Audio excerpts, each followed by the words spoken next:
Today on Brief History, we take a look at an often forgotten and overlooked King of Britain. Growing up in the midshipman messes of the Royal Navy, his princely early life would mold him into a boisterous and vice-driven young man. As he began to cut his unlikely path to the British crown, he would experience love affairs, a life abroad, and tough lessons in politics as he grew into an adult. Join me as I take a brief look at the last Hanoverian King of Britain, remembered today as King William IV.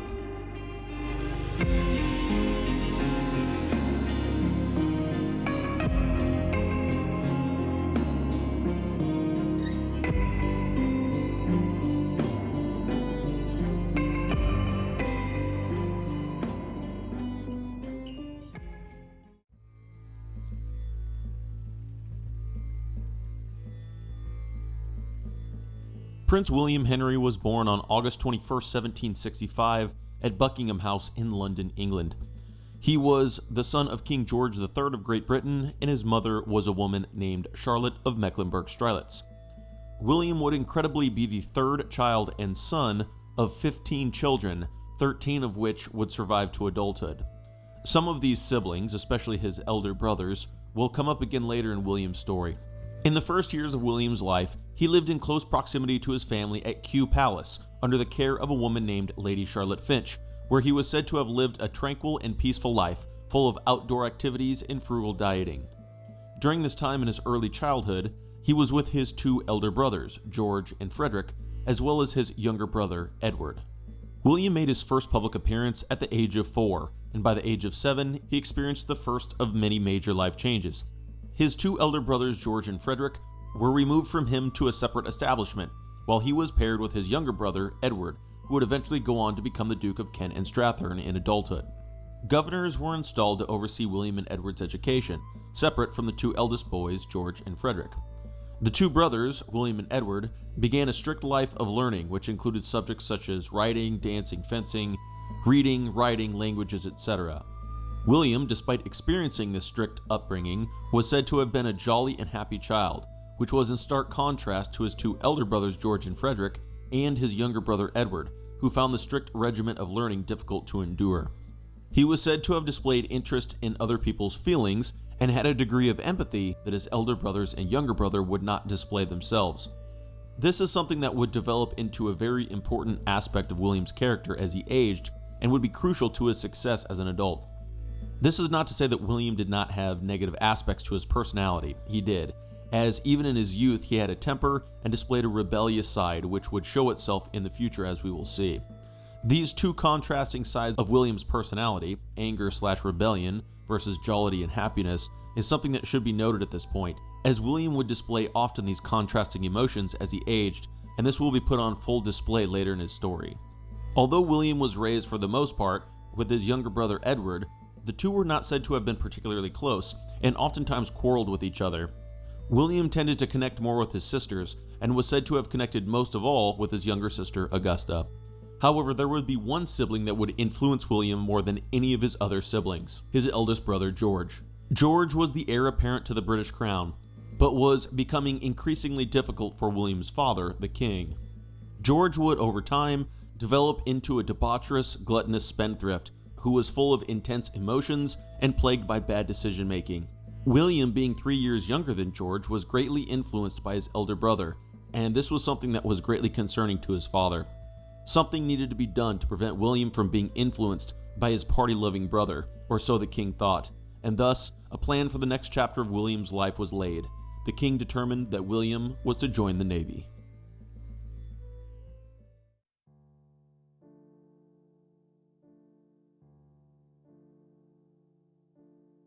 William's eldest brother, the heir George, had developed into an emotional and self-absorbed young man who lacked self-discipline and began to engage in the activities that he's long been remembered for, mainly drinking, eating, spending, and womanizing.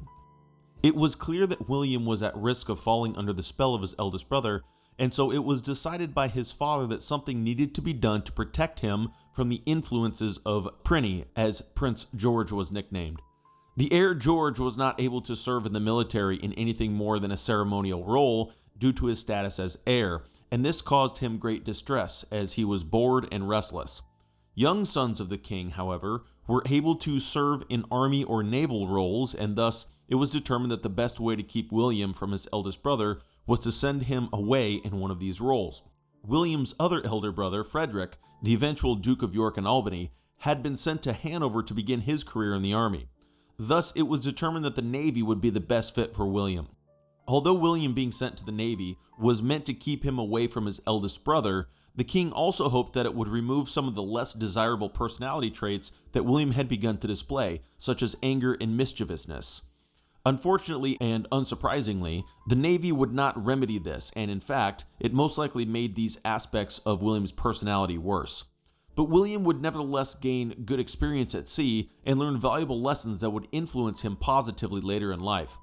William, throughout his time as a sailor, would constantly seek his father's and mother's approval, but would rarely find it, as the king and queen were very haughty and uppity and wished their children to become upstanding, vice-averse people like themselves.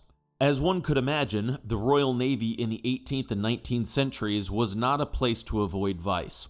An interesting thing to note is that in Britain in the 18th century, it was believed that sailors were to be recruited young, in fact, very young from today's standards. William was only around 13 years old when he joined the Navy as a midshipman aboard a 98-gun line-of-the-battle ship known as the Prince George, which was under the command of Admiral Robert Digby. Although it was required that William's status as prince be generally forgotten while on the ship, which William's father had explicitly ordered of the admirals and captains overseeing his training, the fact that he was of royal blood could not be completely ignored, and William was offered some privileges that the other midshipmen were not. William was allowed to eat at the captain's table and was accompanied on board by a private tutor, as although the king wanted his third son to be straightened out by the Navy, he did not want his learning to fall behind. Reverend Henry Majesty followed William onto the Royal George, where the young prince continued his learning in religion, history, languages, mathematics, etc. Despite the obvious differences in rank, William, the royal prince, seemed to fit in well in the midshipman mess as he cursed, joked, gambled, and interacted with his peers as any other midshipman would. Naval life was no walk in the park, however, and William quickly witnessed the rough and tumble lifestyle of an English sailor. There was violence not only in fighting, which William was said to have engaged in, but also in punishment from superior officers, which oftentimes included flogging. Furthermore, the American War of Independence was in full swing by 1779, and the French had already come into the war on the side of the Americans after the colonists had won great victories, such as that of Saratoga in upstate New York.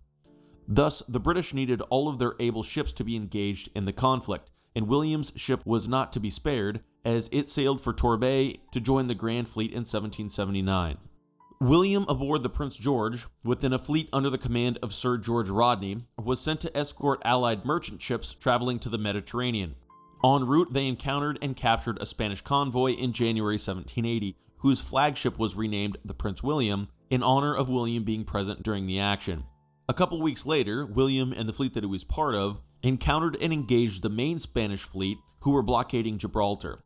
The Spanish were defeated at the so-called Battle of Cape St. Vincent, where William's ship was said to have been in danger multiple times, but ultimately survived the battle. At least one man on his ship was mortally wounded, with many others suffering injuries as well. After successfully reaching Gibraltar, where fresh supplies and troops were deployed, William went ashore and was involved in a brawl with soldiers he overheard insulting the Navy. He was thrown into prison, and Admiral Digby had to personally intervene to get the prince out. On their way back to Britain, the British fleet captured a French convoy as well, and William returned to Britain somewhat of a hero. His father and mother were very pleased with him at this time, something that William took great pride in. Unfortunately, this was not to last. His parents remained very difficult to please, and eventually, this validation that his parents had shown him quickly dissipated and even disappeared. He would never be held in such high esteem by his parents again. William continued in his naval life, going on cruises 2 or 3 months at a time, which were only broken up by short periods of leave to Windsor and Kew Palace. Unfortunately, things were not going well for Britain in the American War of Independence, and this, mixed with William's elder brother George again attempting to influence his younger brother into a life of vice and excess, meant that William's father, the king, decided that William should be sent across the Atlantic to America. It was also thought that sending William, a prince of the royal blood, would improve the sinking morale of the men stationed across the ocean. Once reaching America, William was greeted with enthusiasm, although he was certainly less than excited about being sent to the North American continent. Interestingly, William was said to have been fond of randomly wandering on the outskirts of town, which most likely played into the plot that arose from the American revolutionaries. The plot included American colonists capturing William in order to use him as a bargaining chip, something that George Washington himself was said to have been privy to and greatly approved of. Fortunately for William, this plan was discovered, and security measures were put into place to make sure that this plan did not come to fruition, which forced it to be called off. At this point in 1782, after 5 cold and bored months in New York, William was transferred to the 50-gun ship Warwick and sent back to sea under the command of Captain George Elphinstone, the eventual Lord Keith. Unfortunately, it was here that William suffered an accident when he fell from the rigging and injured his shoulder, although he eventually recovered. Once they returned to land, William was again transferred to the 98-gun Barfleur, led by Lord Samuel Hood. Unfortunately for William, this coincided with the dismissal of his tutor, Majesty, who William had pushed to be removed from him. Majesty was replaced by a man named Captain Patrick Napier, which would ultimately be a disaster, as things did not go well between William and his new tutor. The relationship between the two men was ill-defined, and the two quickly found each other detestable. Napier believed that he was William's superior, while William saw Napier as a mere attendant, and this, of course, caused great disagreement between them. Interestingly, before Hood's fleet left on their cruise, William met a young captain that would play a huge role in the future of the British Navy, Horatio Nelson. The two seemed to get on well, and Nelson spoke very highly of William after his interaction with him. Lord Hood's fleet went south to Jamaica, where William spent the winter, with the Peace of Paris coming in April the next year, 1783, which ended the American Revolutionary War. William was said to have been discouraged by the peace, as he wished to continue to see action as a sailor in order to win great glory. William returned to England, and to his father's chagrin, it was realized that naval life had not had the effect on William's personality that the king had hoped. William had become a rough and boisterous young man of 18, and this would not do in the eyes of his father. Of course, once back in Britain, the influences of William's elder brothers once again became a concern of the king, and so this time, it was decided that William would now go to Hanover with his elder brother Frederick. William did indeed travel to the ancient homeland of the Hanoverian kings, mostly against his will and with great annoyance. His time in Hanover was said to have been some of the unhappiest years of his life, although he was only there for 2 years total. He quickly found himself in trouble as he gambled, spent to the point that he found himself in serious debt, and visited brothels often, which led to him contracting venereal disease. Although his elder brother Frederick was in Hanover as well, this had little effect on William, who wished to go back to sea. William did not get on well with the Hanoverians, and as time moved on, he continued to grow further disgruntled with his situation on the continent. The king and queen continued to write William to lambast him for his poor behavior and to urge him to turn from his ways, but this unsurprisingly did not help matters.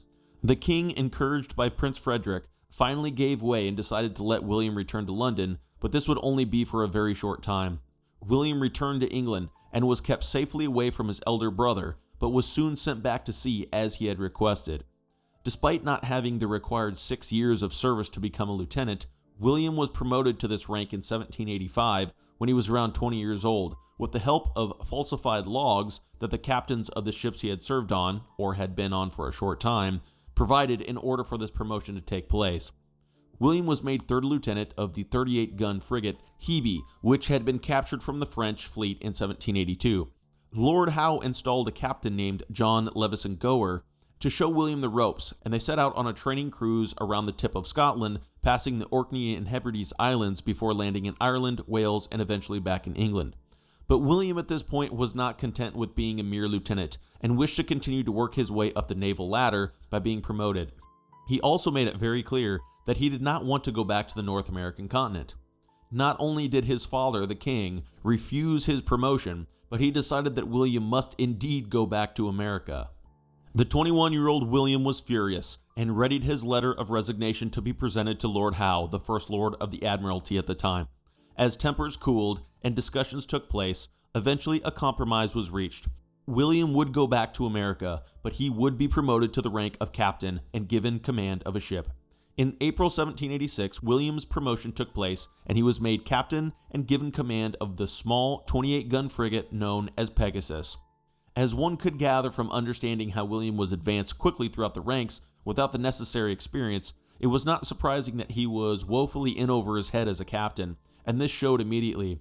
He was by no means fully incompetent, as he did have many years' experience at sea, but the men who served on his ship were to find their experiences under William's command difficult. William was self-conscious, insecure, and embarked on a power trip as soon as he was able.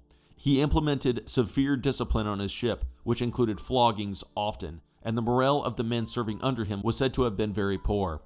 Given the fact that William was not qualified for the position he was in, Lord Howe had appointed a first lieutenant who did have the experience required for this position in order to limit the damage that William could do in his new role. This man's name was Isaac Schomburg, a 33-year-old veteran who had served throughout the duration of the American Revolutionary War. Unsurprisingly, the interactions between the older, qualified, and veteran Schomburg and his inexperienced, unqualified superior William were plagued by disagreement. Things started off bad and quickly grew worse. William often rebuked Schomburg in front of the crew and placed many restrictions on him and the other officers. It was not long before William had Schomburg arrested and court-martials began to be discussed. Although nothing ever came of this, the two men continued at each other's throats to the point that Schomburg was removed from the Pegasus and eventually sent home. Interestingly, Schomburg was eventually installed as the first lieutenant of Lord Hood's flagship, the Barfleur, which was essentially a public show of support for Schomburg against William by Lord Hood. Unfortunately, William's poor interactions with Schomburg brought most of the senior Admiralty members who saw potential in William around to the fact that he would most likely never be a true asset to the Navy in the future, despite his royal blood. William has long been remembered for his naval career, but few are aware of how disastrous his naval career truly was as he began to rise through the ranks without proper experience. The Pegasus had traveled to Newfoundland in June 1786 before traveling to Halifax and eventually Jamaica. Here, he linked back up with Horatio Nelson, still a junior officer at the time, and the two resumed their friendship. William, in his time as captain of Pegasus and when on the North American continent, lived an all-around life in the fast lane. He partied, drank often, visited brothels, and spent frivolously, which of course strained his finances further. William and the Pegasus eventually returned to England, where the prince was received coldly by his father and the Admiralty as a whole. He and his crew were transferred from the Pegasus to the 32-gun ship Andromeda before being sent back to the New World in what would be William's last experience as an active sailor. Andromeda traveled to Halifax, where William and his crew stayed for 5 weeks. The drinking, partying, and escapades with women was resumed. They then again traveled to Jamaica for a short time, but this is where William's life began to change dramatically. While in Jamaica, news soon reached William that his father, the king, had fallen into a bout of mental illness. The king had had a short bout of mental illness in the past, but this time the symptoms were growing worse and lasting longer. The king began acting erratically, inappropriately, and often aggressively, to the point that he had to be physically restrained. Therefore, with the king incapacitated, a regency crisis ensued, where the Queen, the Tory government, and certain medical doctors were pitted against William's elder brother George and his Whig supporters, who hoped that George could take over the powers of regent immediately. William's eldest brother George immediately called for his brother to return to England, which William did, landing in England in April 1789. By this time, the king was on the mend, and the regency crisis that had taken place while the king was incapacitated was now over, although there was still to be hard feelings between the king and William's eldest brothers George and Frederick. George had attempted to make William a duke during the regency crisis, but had failed due to the actions of the prime minister at the time, William Pitt the Younger. However, Pitt had only delayed the matter until the king had recovered, and with William returning to England, his father decided that he would indeed make William a duke, despite believing that he would only be adding one more vote to the opposition's cause. In May 1789, William was made Duke of Clarence, effectively ending his active career as a naval officer, with the exception of a brief stint in 1790, which we will touch on shortly. It was time for the next chapter of William's life on land to begin.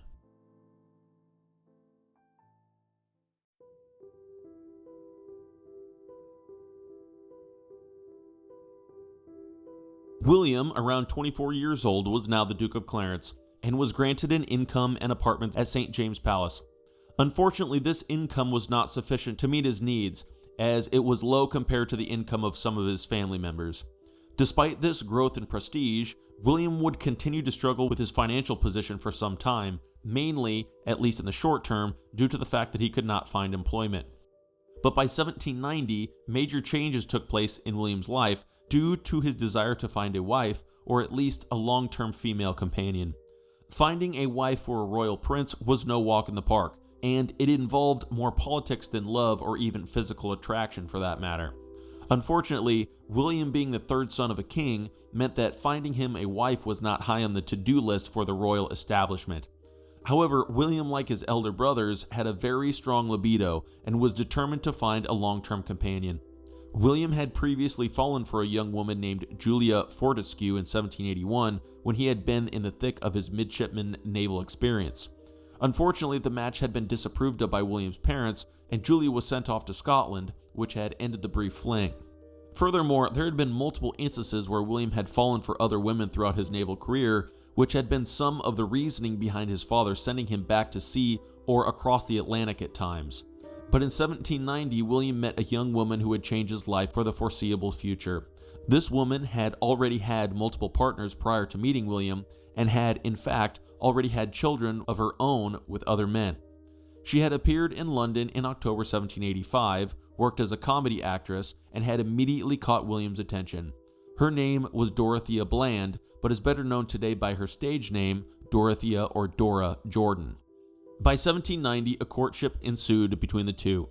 The king, who had historically played such a large role in stamping out William's love interests in the past, initially resisted William and Dorothea's relationship, but he soon acquiesced and accepted the pair. Although William and Mrs. Jordan were certainly happy together, and essentially lived as husband and wife for the next decade or so, they never officially married, and never would, but that did not prevent them from having children, and they not only had children, but they had many.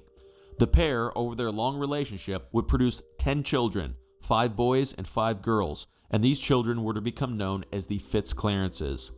Interestingly, many people aren't aware of the contentious relationship that William would develop with his illegitimate sons. History has paid close attention to the relationship between Hanoverian kings and their sons, when the sons were legitimate and heirs to the crown, but few have paid attention to the troubles that the last Hanoverian king would have with his sons. The relationship between William and his sons, especially his eldest son, the eventual Earl of Munster, would for the most part be disastrous. This, of course, fell right in line with the long history of Hanoverian kings being at odds with their eldest sons. George I had disliked George II. George II had disliked Prince Frederick, the father of George III, and George III obviously had difficulties with his eldest son, William's elder brother, George.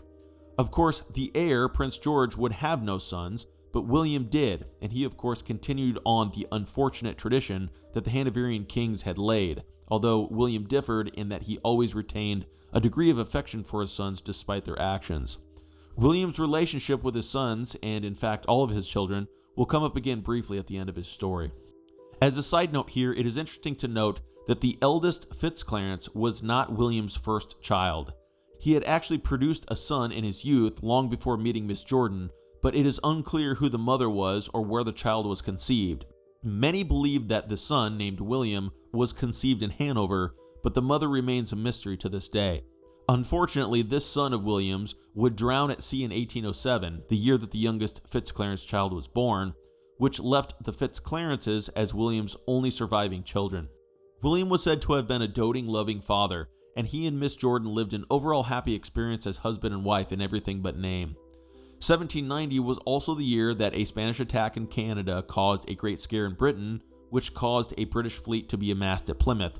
Although William was summoned and put at the head of a 74-gun ship known as Valiant, no action took place, and as briefly touched on previously, this was technically the last time he would be in such a position to partake in active duty. He was made Rear Admiral in December 1790, but this was mostly an honorary role with little to no chance of sea appointment. However, William could have possibly been sent to sea again had he not shot himself in the foot by his foolish actions. In 1793, the fleet was again mobilized due to the conflict with France, who had been rocked by the French Revolution. William was supposed to have taken over the 98-gun ship known as London and sent to sea to engage in the conflict, but William foolishly and short-sightedly spoke out against the war in the House of Lords, he having Whig sympathies at the time, which caused many in government to conclude that he would become a political problem if sent to sea. This, mixed with the poor behavior he had displayed with regard to the Schomberg affair previously, caused the government and the king to ultimately veto his appointment. Thus, William's official active duty as a sailor came to a disastrous and embarrassing end. However, this would not be the end of William's involvement with the Navy, as we will see, due to the fact that there was still potential for him to serve in non-active roles. In 1797, William was appointed as Ranger of Bushy Park, which gave him access to Bushy House near Hampton Court on the Thames. The house would become William and Dorothea's primary residence for some time, and is the place that is most associated with William as a residence. Unfortunately, after the end of William's active naval career, his life became rather boring and was less than enjoyable due to his tight financial situation and his inability to find employment, although his relationship with Miss Jordan certainly gave him reprieve from these issues. His inability to find employment was, in part, due to the fact that his father actively attempted to prevent William from gaining any public office or income, as the king was wary of all of his children, especially his sons. William still leaned towards the Whig Party at this time, partly due to the influences of his elder brothers, which of course didn't benefit his relationship with his father, although there is certainly an argument to be made that perhaps William was forced into his brother's camp to a degree by his father's stubborn attitude towards him. Unfortunately, as the French Revolutionary Wars and the subsequent Napoleonic Wars broke out, many of William's brothers were sent off to fight the good fight, while William remained at home in England twiddling his thumbs. He eventually changed his tune with regard to politics and began to stray from the Whig cause and support the war effort, something that he hoped would win over his father into granting him some sort of employment. Still, he received no offer and remained idle. He did, however, continue to be promoted within the Navy, but the promotions that he was granted were mainly honorary promotions, as stated previously, and there was not much attached to the promotions themselves except for the titles that went along with them. Therefore, William remained in an uneasy limbo for many years, until 1810 in fact, when major changes began to take place not only for Britain, but also for William personally. In 1810, William's father, the king, fell into yet another bout of mental illness similar to the one he had experienced in 1788. However, this was a bout that he would unfortunately never recover from, although no one knew this at the time. This meant that William's eldest brother, George, came to the forefront. After 12 months passed with no improvement from William's father, William's eldest brother finally became acting regent, which gave him all the powers of the king. Unfortunately, it was at this crucial time that William and his eldest brother's relationship deteriorated due to the fact that George decided to throw off the influence of the Whigs in government in favor of William's father's existing Tory government. William, still having Whig sympathies at the time, would never have the same relationship with his brother as he had had in the past, but they remained, at the very least, cordial with each other nevertheless.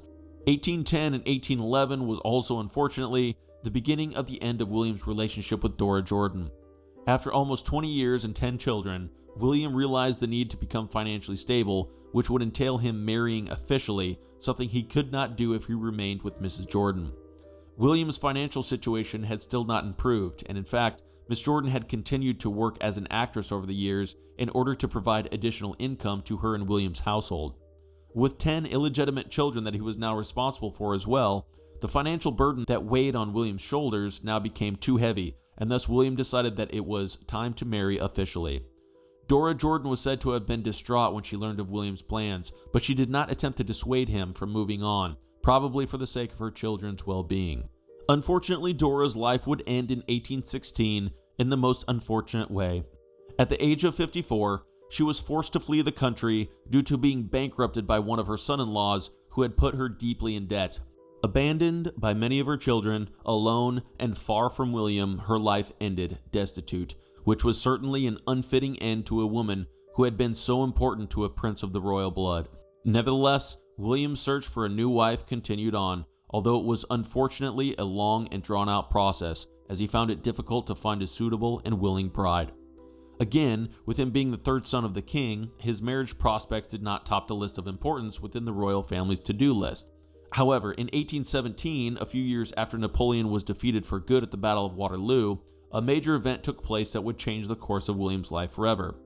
William's eldest brother, the at the time regent George, had produced one living legitimate daughter, Princess Charlotte. Charlotte was seen as the key to the future of the British monarchy due to the fact that, although William had 13 siblings that had survived to adulthood, none of them had produced legitimate children that could become heir after Charlotte. Therefore, her marriage and attempts to produce children were very important and were watched very closely. Unfortunately, Charlotte's life would end in tragedy. After she had married, her first 2 attempts to produce children were unsuccessful and resulted in miscarriages and stillbirths. Her 3rd pregnancy would unfortunately be her last, as not only did her child not survive, but she too also died due to complications of the birth. This was devastating news for the royal dynasty and devastated William's older brother George. Although this was an abject tragedy, this greatly improved William's stock in the line of succession. The regent, George, would never produce another child, as he and his wife, Caroline of Brunswick, had a disastrous marriage and detested each other. Thus, it became clear that it would be up to the younger brothers of the regent to marry and attempt to produce an heir in order to carry on the line of succession.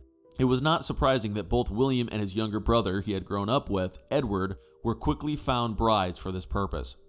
After multiple options were weighed and much negotiation had taken place, William finally found a bride that was suitable for the situation. He was married to a young 25-year-old woman named Adelaide from the small duchy north of Bavaria known as Saxe-Meiningen in 1818. He was 52 at the time, but the age difference did not seem to affect the relationship between the couple, as they seemed to get on quite well with one another. In fact, Adelaide was stubborn and strong in her beliefs, but fit well into the British royal family due to her ability to understand royal etiquette and to play the role that was designated to her. Furthermore, there were 2 substantial benefits that William gained from marrying Adelaide. First was the fact that, despite her age, she was able to fix William's financial position. As discussed previously, William struggled financially for many years, yes, due to the lack of employment at times, but also due to William's poor financial management. Adelaide was able to remedy this over time with proper financial management, which included cutting costs and keeping track of accounts. Secondly, Adelaide cleaned up William's behavior and sanded down the rough edges of a man who still had a lot to learn in the way of etiquette. She limited his drinking, censored his language, and increased his outdoor exercise, which transformed William into an altogether more presentable and proper royal duke. Although William previously had been a boisterous and oftentimes offensive individual, it should be noted that he never meant any harm by it and tended to offend people with the best of intentions. He often realized when he went too far and was quick to apologize to those who he had offended. The most famous example of this happened when he encountered a Quaker girl looking through a window at a work basket. William commented to her about how she too longed for the quote-unquote vanities of the world, something that visibly upset the young girl. William, sensing the trouble he had caused, entered the shop and purchased the basket and took it to the young girl's home and begged the girl's mother to accept the basket while apologizing profusely for his brash behavior. This goes to show that although William was rough around the edges, perhaps something to be expected from a man who spent his youth in the midshipman messes of the Royal Navy, he had a conscience and had a degree of self-awareness that allowed him to realize when he had stepped over the line. Unfortunately, although the Queen was able to reasonably adjust his behavior fairly quickly, remedying William's financial situation took time. The Duke and the Duchess still remained tight financially initially, and this caused the pair to travel to Hanover for a time. This was the only place that they could live cheaply while still enjoying the spoils of being part of the royal family. There was still a desperate need for an heir, but unfortunately William and Adelaide would not be able to produce any children that survived to adulthood. They certainly tried, but of 4 pregnancies, only 1 child survived longer than a day, but she sadly died 4 months later. Although this was certainly distressing, and William and Adelaide would never produce an heir between them, the dynastic future was at least secured by William's younger brother Edward, who married and produced a daughter who would be named Victoria, who will be discussed at the end of William's story. William's father, the old King George III, had spent the previous 10 years in isolation, as his mental illness slowly carried him away from the world. In January 1820, the king finally passed away at Windsor at the ripe old age of 81. This meant that William's elder brother George, the former regent, was now King George IV of the United Kingdom of Great Britain and Ireland, and that William himself was now second in line to the throne behind his elder brother Frederick, who had no children and was unlikely to produce any. William was in reasonably good health, in contrast to both of his elder brothers, who were suffering from poor health at the time. Incredibly, in January 1827, William's elder brother Frederick also fell ill and died. William, the now 62-year-old third son of a king, was now the heir presumptive to the British crown. A new, stressful chapter of William's life was at hand.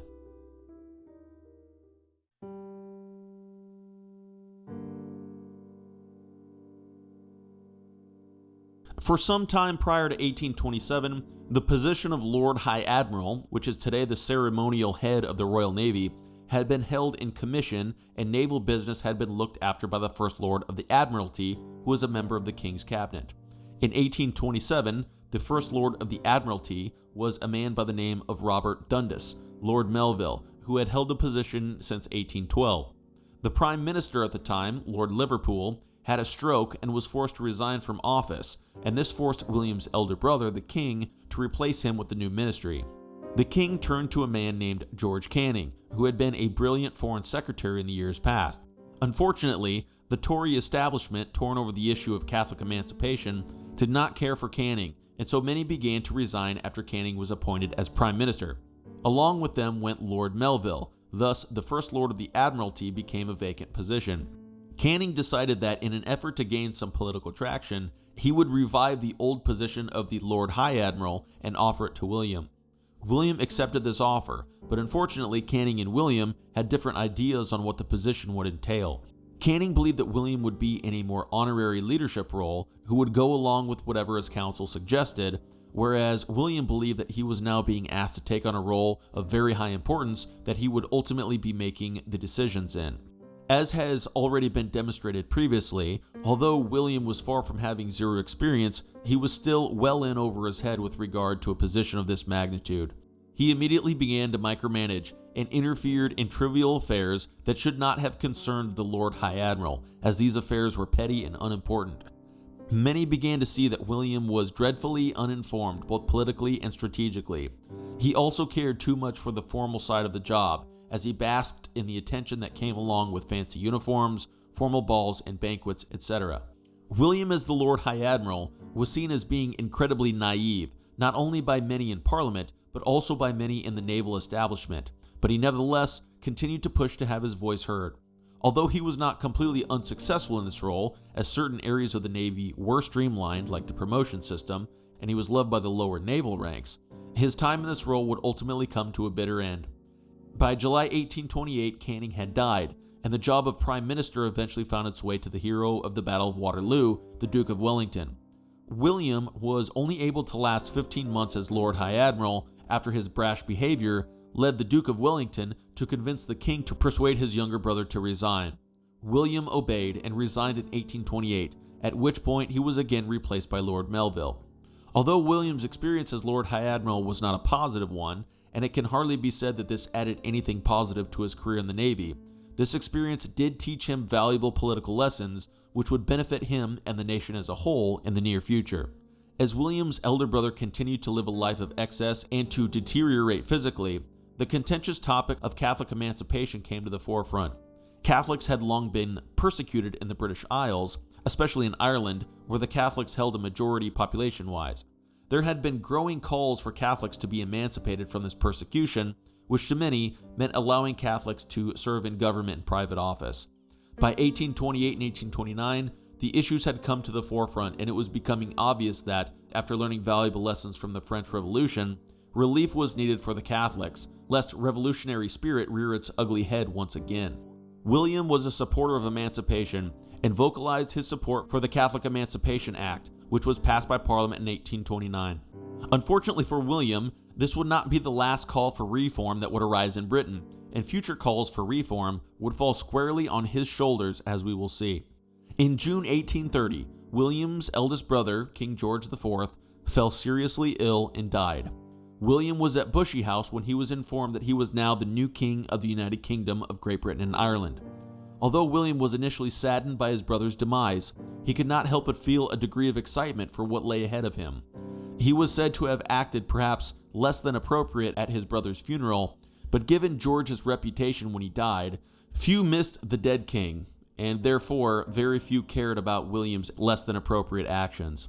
George had, for many years, been detested by the populace for an array of reasons, but especially due to his unbelievable spending. William, keen on distinguishing himself from his unpopular brother, immediately cut expenses and lived a much cheaper life than his brother had lived. French cooks and German musicians were dismissed. The royal yacht fleet was cut down. The number of animals he kept, including horses, was minimized, and most importantly, his coronation was only a fraction of what his brother's was. This economizing, mixed with his informality and approachability, he would at one point take a hackney cab to Parliament, made him an instant hit with the populace. William, in his first months as king, enjoyed popularity that George had not had during the entirety of his reign. His ministers were also pleasantly surprised by his attitude with regard to heeding their advice. William set out to make sure that he supported his ministers, rather than the other way around, something that was probably influenced by his poor experience as Lord High Admiral. Many believed that, given the part that Wellington had played in seeing William removed from his position as Lord High Admiral, William would now return the favor by dismissing him immediately, but this was not the case. William respected Wellington's decision to follow what he saw as his duty to his country, and held no grudge towards him, although the two were certainly not friends. Wellington's position, however, was weak after he had been forced to see through the passing of the Catholic Emancipation Bill. Furthermore, the Whigs were seeing a resurgence in power due to their pushes for further parliamentary reform. This reform that was being called for nationally is quite complex and will not be discussed in full detail here, but in a nutshell, the issue stemmed from poor parliamentary representation in the boroughs. Since medieval times, the borough populations had shifted, and there were now new economic centers in big cities that were vastly underrepresented, while old, so-called rotten boroughs, which had little to no population, still had a representative or multiple representatives in Parliament. Parliamentary seats could be purchased via bribes, and the system all in all was due for a facelift. This, of course, is a gross simplification, and there were many other issues that were being discussed during this time, but for time purposes we will not go further into detail. Wellington's Tory administration resigned in November 1830 and was replaced by a Whig administration led by Charles Grey, known as the Earl Grey. The Whigs immediately set about pushing for reform and drafted a bill that would see some of the issues remedied. However, despite William's previous liberal leaning, as evidenced by his support for Catholic emancipation, now that he was on the throne, he was much more hesitant to believe that further reform was needed. This was in part due to the fact that he was being influenced by his family, which included his children and many of his siblings, and the Queen, who all certainly retained Tory leanings. Nevertheless, William eventually determined that he would support the bill the best he could. Unfortunately, he would find this more difficult than he thought it would be, and would ultimately be put between a rock and a hard place. The Commons passed the bill, but the House of Lords promptly threw the bill out, which put William in a no man's land between the two houses. The populace was in a frenzy over the matter, and William knew that some form of reform would need to be put in place to satisfy the public's desire for change. A second reform bill was created and again passed by the Commons, but this too was shot down in the Lords, which put the government in a deadlock. Riots began to break out in London, Derby, Nottingham, and worst of all, Bristol, where people were killed and the city was gutted. After Parliament was prorogued and met again, a third bill went through the same process, passed the Commons, and was again shot down by the Lords. William had promised the Whigs that if the bill could not be passed in the Lords, he would simply create more peers in order to flood the House of Lords with pro-reform peers in order to gain a majority so the bill could be passed. Unfortunately, when the time came to do this, William could not bear the thought of doing such a thing, as this would, in the end, destroy the very nature of the House of Lords and leave it as a powerless shell of an institution. This about-face made William incredibly unpopular, and he was treated poorly by the populace in the streets. Earl Grey and his Whig government resigned, and Wellington made an unsuccessful attempt to pass a limited reform. The threat of public violence moved things along quickly after this. Grey and his Whig government resumed office, and William was finally brought around to the fact that new peers would need to be created. Despite begrudgingly agreeing to do such a thing, this action would ultimately not be necessary. Faced with the institution of the House of Lords being forever stained with this workaround, the Lords caved and consented to the Reform Bill, which was passed in June 1832 with limited attendance in the House of Lords. This parliamentary reform experience had been a stressful and tiresome affair for William, and his health began to deteriorate as a result of it. He was already thoroughly exhausted, despite the fact that he had only worn the crown for 2 years. William was also annoyed and even angered by the fact that he was forced to concede what he had. There may have been celebrations throughout the kingdom for the passing of the Reform Bill, but there was certainly no celebration in the king's mind. Although William had certainly acted constitutionally as a monarch, it was impossible for the king to refrain from showing his displeasure at the changes he felt he had been forced into. But the sun was setting on William and his time as king. In 1832, the year that the Reform Bill had passed, William was now an aged man of 67. Unfortunately, the last years of his life would be anything but calm and peaceful.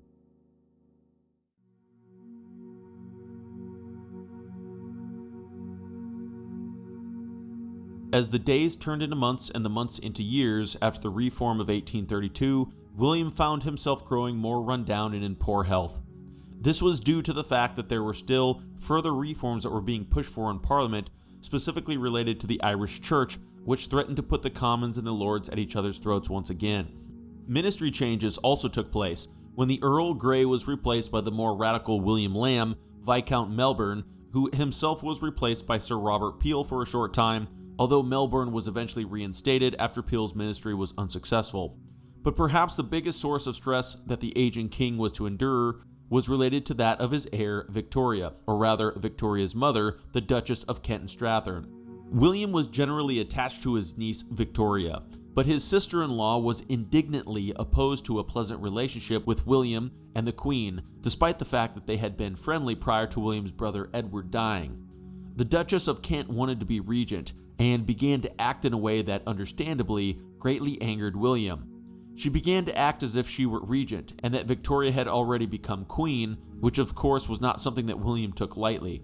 The Duchess of Kent kept her daughter away from William and Queen Adelaide any chance she could. She took her daughter on a progress throughout the realm without permission and began utilizing royal assets that had not yet been allotted to her daughter. As William's blood boiled, events came to a head at a dinner in 1836 at Windsor, where William, Victoria, and the Duchess of Kent were attending. William, with some liquid encouragement, rose and gave a speech where he stated that he hoped that God would spare his life for another 9 months so that Victoria could reach her majority, and therefore the Duchess of Kent could never attain the regency power that she hoped she could attain. This, of course, is a paraphrase, but the message was nevertheless delivered. Although all involved, including William, were embarrassed by the interaction, the public show of anger worked, and the Duchess of Kent ultimately became more docile towards the king and queen. But there was unfortunately not much time left for William. His illegitimate children that had survived had always been staples at the royal court, and William grew increasingly delighted by his grandchildren. Unfortunately, all was not always well with his children, as his sons continued to pester their father for money, titles, and prestige, and gave relatively little thanks to him. Nevertheless, despite the stress that they caused him, William continued to attempt to support his sons as best he could. As his health declined, he took great solace and enjoyment in the company of his daughters and his grandchildren by them, but unfortunately his favorite daughter Sophia died in childbirth in April 1837, and this greatly affected the king. His sons would unfortunately remain troublesome throughout the remainder of his life, and many of them were never reconciled to him before he died. William had enjoyed good health relatively speaking when compared to his elder brothers, with the exception of an annual asthma attack that he experienced every summer. He did experience pain in his legs from time to time over the years as well, which was attributed to gout, but generally speaking, his health had been good. But this had all begun to change in the years following the passing of the Reform Bill. He began to experience severe arthritis in his hands, his liver had enlarged and hardened, he shook violently after waking from his naps, and his asthma was growing ever worse, especially when the summer rolled around each year. As was the case with many other people who suffered from such afflictions, William's temper flared more often than in the past, perhaps understandable for an old man who was beginning his last days. But it should be noted that there are also accounts of William enjoying his time often, while laughing and living life to the fullest in the time that he had left. However, his ailments began to hit harder over time, especially his asthma, which many times prevented him from climbing stairs. He began to eat less and began to faint often, which eventually forced him to use a wheelchair. In May 1837, William's heir, his niece Victoria, came of age, thus securing her spot on the throne with no need for a regency from the Duchess of Kent. The end was now near for the king. William soon went downhill and was forced to his bed. As William lay dying, he received the sacrament from the Archbishop of Canterbury, but continued to cling to life as he wished to live through one more anniversary of the Battle of Waterloo. In this, he was successful. The anniversary of Waterloo came and passed. 2 days later, on June 20th, 1837, at 2 a.m. in the morning, King William IV of the United Kingdom of Great Britain and Ireland, King of Hanover, died. He was 71 years old.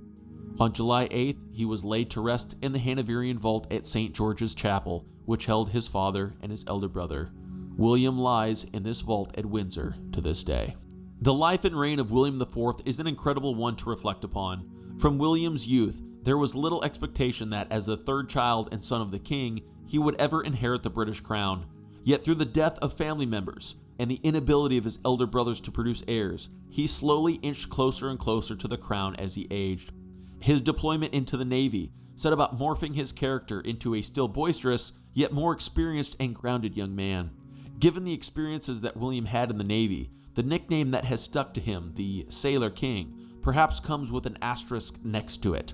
He certainly was a sailor and experienced many years in the well-oiled machine that was the Royal Navy, but his time in the Navy was not necessarily a success, and he made many mistakes and blunders that may change how one views his naval career when looking past this nickname. Nevertheless, there was much more to William than just his life at sea. He, like his elder brothers before him, did have a kind-hearted side to him, despite the vices that he indulged in often. He cared deeply for Miss Jordan, for his illegitimate children, the Fitzclarences, and for his Queen Adelaide, despite the sometimes difficult experiences he had with them. But William could also be tough, loud, and crass, and given his experiences in his role as king, this is perhaps not surprising. Being a king at a time when the very nature of the British monarchy was slowly shifting could not have been easy, and William should be commended for what he accomplished. Despite the anger he could display, he remained clear-headed and open-minded and refused to let faction or party lines define his reign. His time in the Navy, especially as Lord High Admiral, taught him valuable lessons about the necessity of working with ministers and not attempting to enforce his will too much. This was certainly an area where he greatly differed from his father, elder brother, and perhaps all the Hanoverian kings before him. He certainly was not in favor of many of the changes that came about during his short time as king, but he was perhaps better suited to handle them than any other of his brothers or predecessors. He was a flexible moderate and is perhaps the first monarch of Britain to have fully immersed himself in the role of being a constitutional monarch, however unpleasant he may have found it to be. Nevertheless, despite the positive traits that William displayed as king and the positive reform that took place under his watch, he is often overlooked within the realm of Hanoverian monarchs, and this is unfortunate. One can only wonder what the monarchy would look like today if William had produced surviving children with his queen, and Victoria never came to the throne in her own right to begin the so-called Victorian age. Today, those who find time to remember William often choose to remember him by the more exciting experiences he encountered in his youth, in the midshipman messes of the Royal Navy, as the captain of royal ships, and as an admiral of the Royal Fleet. For this, he is perhaps destined to remain, whether appropriate or not, as the last Hanoverian Sailor King of Britain.